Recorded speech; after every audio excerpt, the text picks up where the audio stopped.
Hey everybody, Nick here, and today I got a review for you of this little guy right here. This is the Benchmade 320 Precinct, which is a Butch Ball design, a collaboration with Benchmade there. First off, I want to thank my buddy Minnesota Knife Guy for sending this knife along. It's very interesting. I got a chance to handle one at Blade HQ some time back, and I had some interesting opinions, and I was really glad to get to carry one a little bit longer there. The other thing I'm going to say is I apologize for any banging you hearing in the background there. I got people up on the roof here working, but you got to film when you can film, you know. So there you go. Let's go on ahead and do a size comparison. I almost forgot. Right here is your Ontario rat number 2 and your Ontario rat number 1. Hey, got them right that time. So you can see blade lengthwise, we're right in rat 1 sort of department here. Spyderco Delica, as always. Spyderco PM2 is another good option for size comparison. So again, right in that same ballpark in terms of size.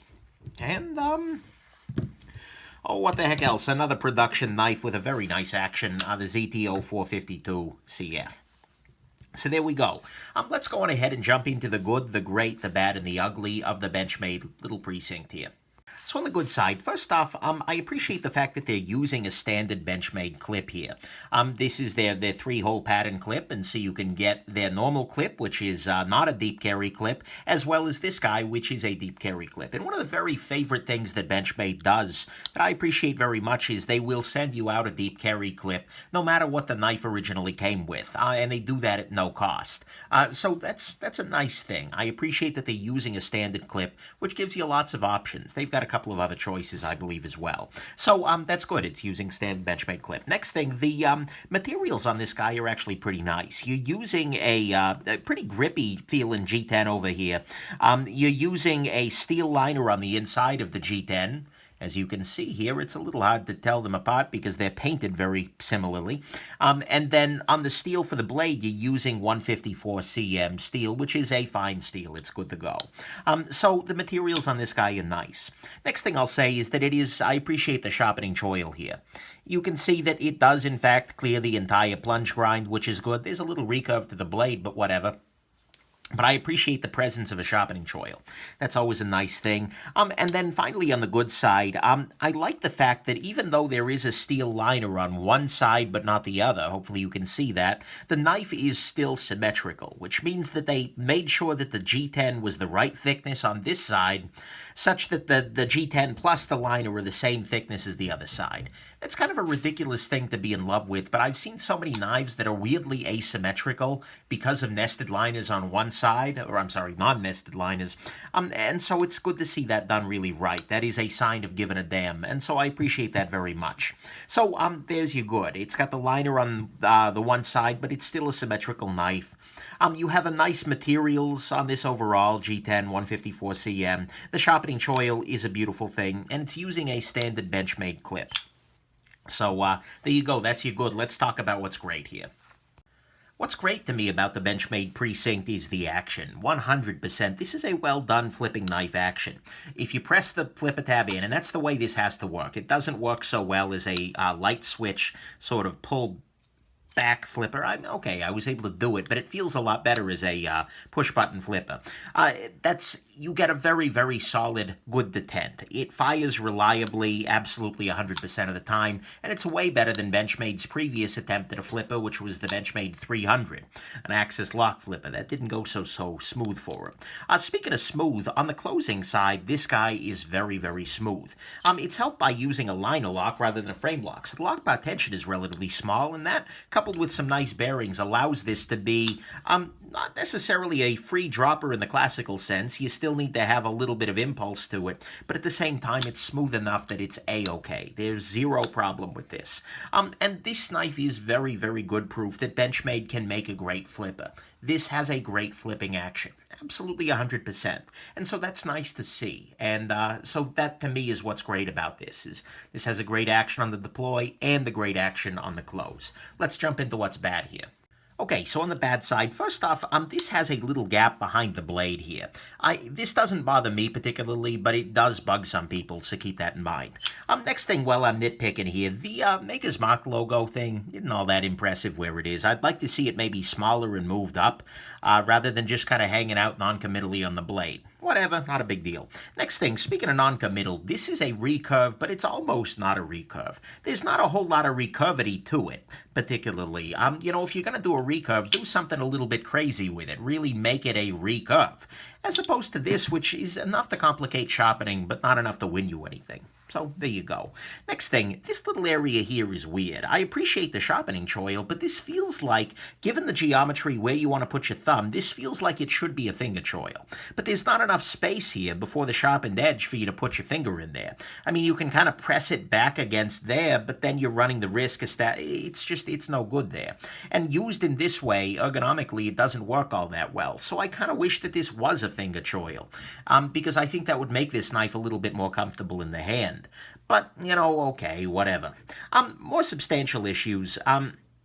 The stop pin on this guy, it's an adjustable stop pin. So you can see here that there's a screw on one side, not the other. And you saw this in the disassembly video, and that the stop pin itself is, it's polygonal. It's not a round thing. I think it's hexagonal. I didn't count. But anyways, what this basically means is that when you want your stop pin to be in the right position, such that when your blade hits the stop pin, the lock bar is in the right position. And so by rotating that, you can push the blade more forward or let it go further back. This is a good idea in principle, but in practice it tends to be very fiddly. I understand why, if you're not using great tolerances in your machining, you want something like that. That allows you to adjust the lockup. But what this also means is that if this screw comes loose, then suddenly your lockup is going to change, and that could be a dangerous thing. So I tend to prefer a knife where the stop pin is fixed in there and it's just in the right position, rather than having to fiddle with it to get there. And we'll talk about that fiddling a little bit in a bit.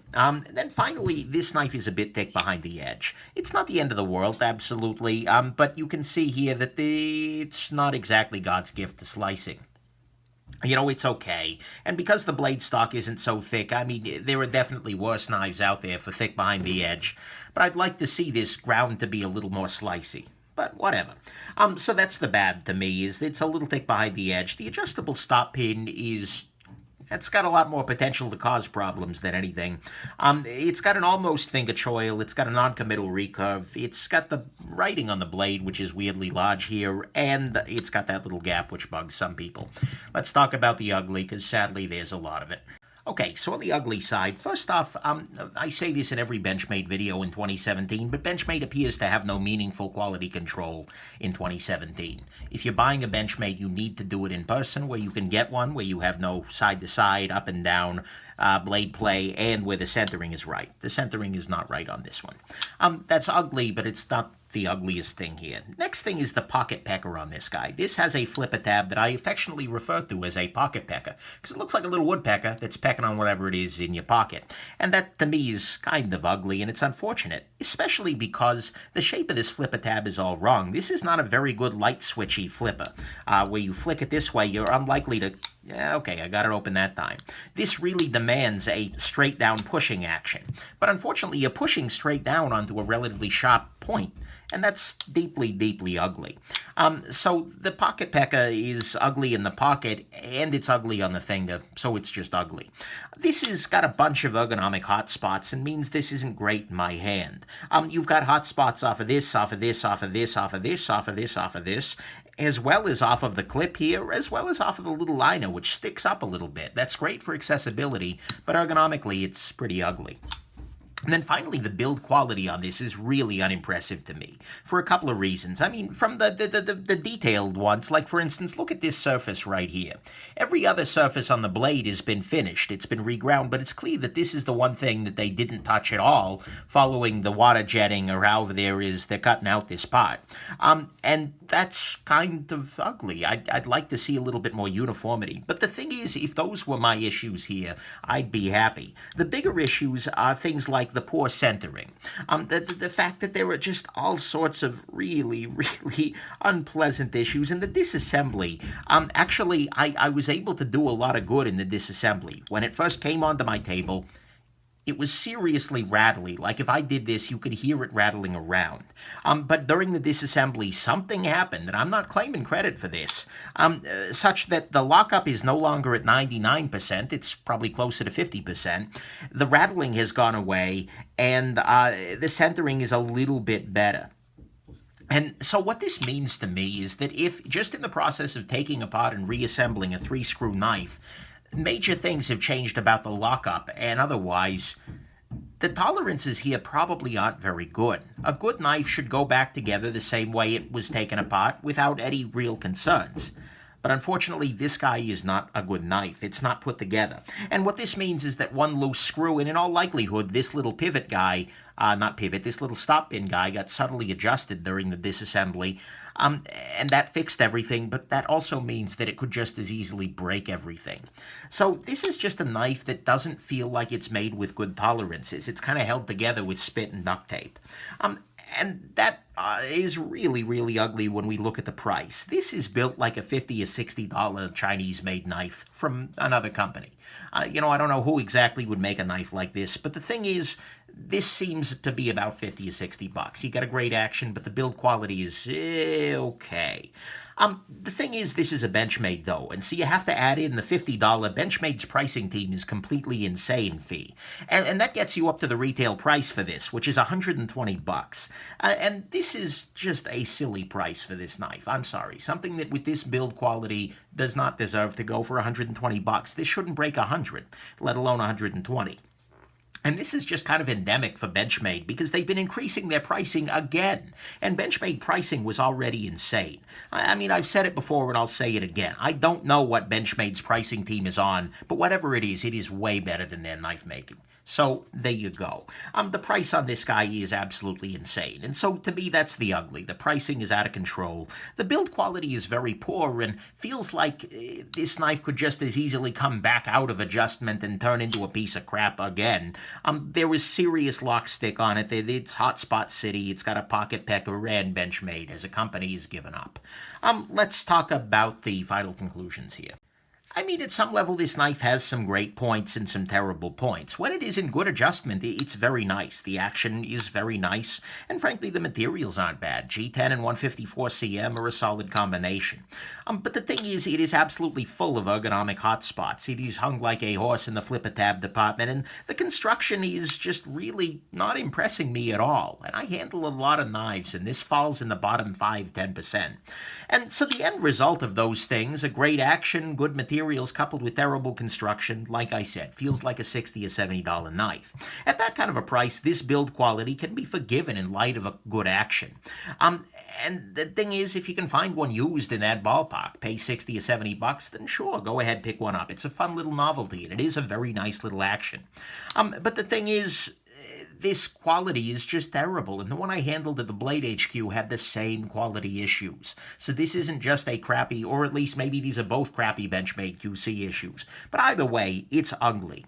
And for this kind of construction, there is no way in heck you should be paying Benchmade's minimum advertised price of 120 bucks. Just no way, no freaking how. That price is insulting. So in summary, this has a very fun little action, but it is not very well made, and the price on it is just downright hilarious. So even though I love the action on this knife, and I really do, I still recommend that all units should avoid the Precinct. Sorry. Hope this has been interesting to you and that you have yourselves an absolutely wonderful rest of your day. Bye now.